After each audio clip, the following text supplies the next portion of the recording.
he responded by saying, well, it actually protects them against the salt, snow and ice that is on the pavements in the city.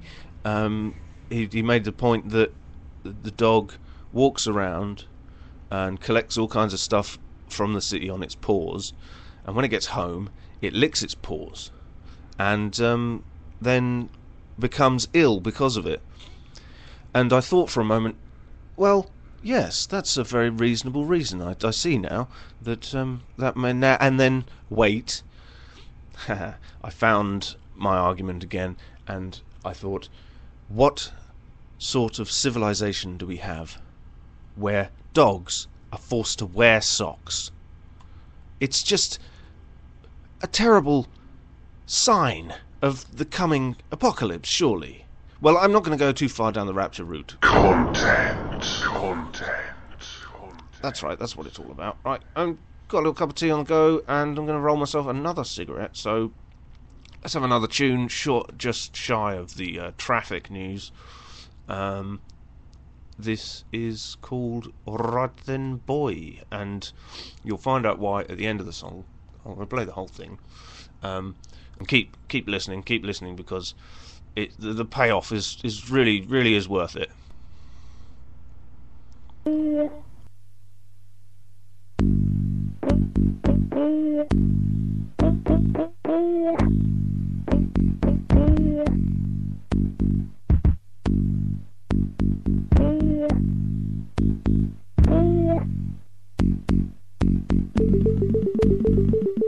Ask the experts.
So there you go.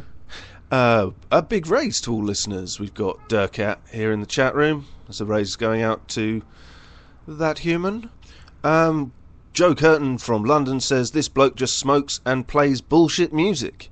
I'm glad to hear that people are starting to get the hang of the format. Let's go straight in for some traffic now.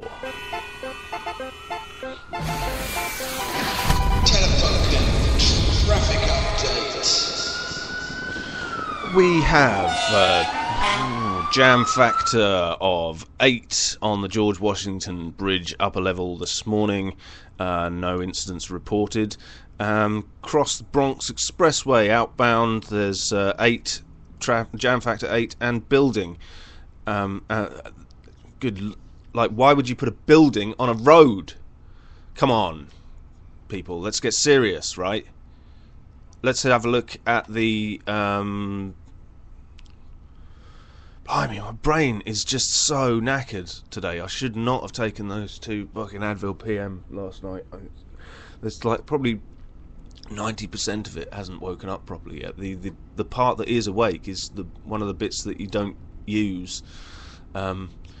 So yeah, the trains all seem to be running all right today. The 1, 2, 3, A, B, C, D, X, Q and V trains are travelling in the opposite direction to normal this morning, so watch out for platform changes.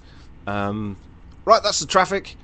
On to well, like we said, Patrick Moore passed away over the weekend, and we've got a tracked down a little clip from him. He's going to be talking about snacks now, so just have a listen to the great man.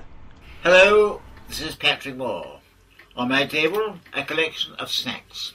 I may say I am not a snacker, and I have not got a sweet tooth, but I will do my best, so here goes. First of all, Space Raiders, whatever they may be. There's the packet. Here are the Raiders. I will try one.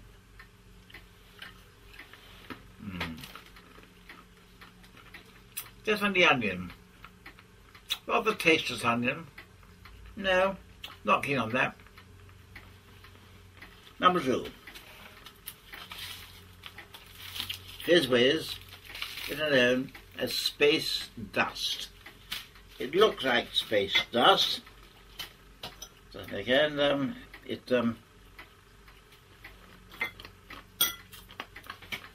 tastes like it. Sweet space dust too. Right, what's on now? Oh, these two. Mars bars and Milky Way. Well, I think everyone knows those. If you've got a sweet tooth, they are very nice. And even I enjoy the Mars bars sometimes, but I won't have one now if you don't mind. So come on now to these rather sinister flying saucers. And I've no idea what they are, but there's only one way to find out.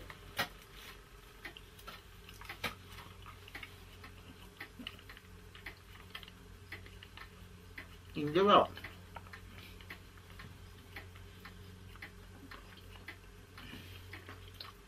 India rubber.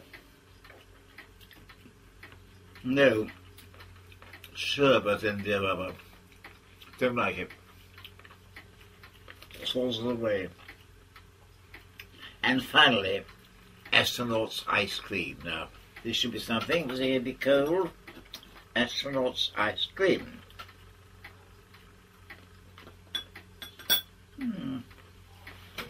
Disappointment. I can taste the ice cream all right, but it's not cold. It's rather chewy. No, well, I say, there we are. I've tried them all, and I say interesting, but so far as I'm concerned, you can have them. Thank you.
Hello to everybody listening and anybody who's thinking about listening.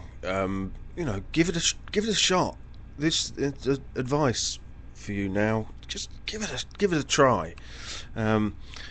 It's happy birthday to Alice, by the way, for yesterday. Let us, if you're around, let us know what you got up to on your birthday. And have you eaten any mince pies yet? I noticed that you were saying recently that you hadn't done any yet, and that you were thinking of cooking some. So let me know and stick one in the fridge for me, because I'll be coming home soon, and then I will want to eat one.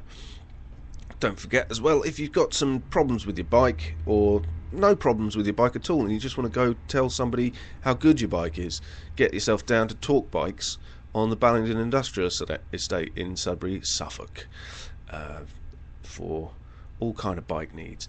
Apparently you can also listen to this show at lunchtime, because he plays it, so good for him. There's a post-it note stuck to the production desk this morning that I can only assume was put there last night after I went to sleep. It simply says, buy more post-it notes. Content. Okay, got another couple of tunes coming your way in a moment. What we'll do now is the Mars news. Can you get that on for me, please? SpaceX founder. Oh, hello. Stay on page. We'll get rid of that. Yeah, SpaceX founder Elon Musk made heads turn this week when he talks about sending a ship of 80,000 people to Mars. In a talk at the Royal Aeronautical Society, Musk offered early ideas on how to start a colony on the red planet. So he wants his private spaceflight business to send 80,000 people to Mars every year. So, interesting. Things seem to be ramping up a little bit. I hope that that's something to do with the... Ooh, that's not a good sound. Ooh, no, don't download that. Right, what we've got now is part of a 5-part series where we're going to be playing the longest Telefunken tune ever recorded. Don't worry, we're playing it in segments. This isn't an excuse to skive off. So we'll just play you like the first bit of this tune, and then you tune in tomorrow, you can hear the next bit, so on and so on, 5 days in a week. By Friday you will have heard the whole thing. Talk Bikes is closed on Mondays, I've just been informed, so well, don't go down there today. This tune is called Nosferatu Zombie Tune. It was one of the first Telefunken tunes ever recorded, and I mean, I guess not everybody's aware of the... Well, most listeners will be aware of the concept of producing Telefunken, but to those who aren't familiar, tunes are recorded immediately, basically. There's no rehearsal time, and the tunes aren't practiced or played again, for that matter. They're one-off wonders. So, well, anyway, there's a little bit of background, and have a listen to this and see what you think.